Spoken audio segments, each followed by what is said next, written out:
Now we're going to graph a function, a rational function, where the numerator has a degree smaller than the denominator. So again, we're going to follow through with the steps. Step number 1, I'm looking for the x-intercept. The x-intercept is going to happen where your y is equal to 0. That's where all x-intercepts happen. So it's going to be something 0. Now, in this case, I would have 0 is equal to 2x, so x must be 0. So my x-intercept is going to be 0, 0. My y-intercept is going to happen where the x is equal to 0.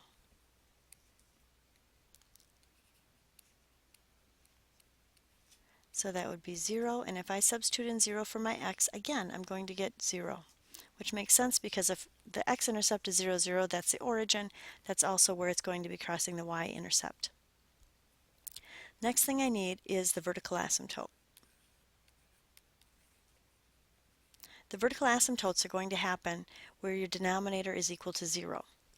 Now, it will be easier for us if we factor this, factor the denominator. So now I can see I'm going to have two vertical asymptotes. I'll have x is equal to 3 and also x is equal to negative 3. By setting the denominator equal to 0, I'm setting each of these factors equal to 0. The horizontal asymptote in this case is going to happen at y equals 0 because the numerator has a degree smaller than the denominator. The numerator's degree is 1, the denominator's degree is 2. So my horizontal asymptote is y is equal to 0 or the x-axis. So let's graph this. First, I want to graph my asymptotes. So x is equal to negative 3,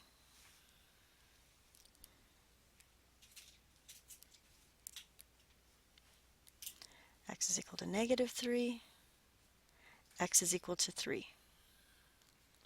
And I have my horizontal asymptote at y equals 0. The other thing that I know is that I have a point at 0, 0. And now I need to calculate what are some other points so I can tell what this graph is going to look like. If I just set up an XY t-chart and get several points, that will tell me what the graph is going to look like. If I put in 1 for x, then I have 2 over negative 8, so it's negative 1/4. So I'm going to be here. If I put in negative 1 for x, I have negative 2 over negative 9 is equal to 2 9ths. I'm sorry, 2 8ths, which is 1/4. So I'm going to have negative 1, 1/4. So my graph in the middle section is going to be doing this.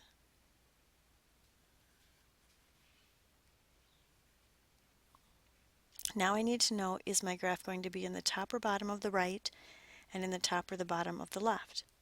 So I'm going to put in a point of 5 for my x. If I put in 5, I have 2 times 5 over 25 minus 9. So I have 10 over 16, which is the same thing as 5 8ths. So that means I'm going to be in the top part of my graph. So for our purposes, all we want to know is approximately what the graph is going to look like. So that's the area that I'm going to be in. Now I can also put in negative 4 for my x and calculate what the y is going to be equal to. And that would be negative 8 over 16 minus 9. So that's negative 8 over 7.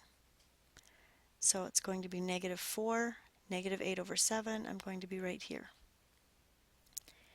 which means I will be in this portion of the graph. So there's my graph.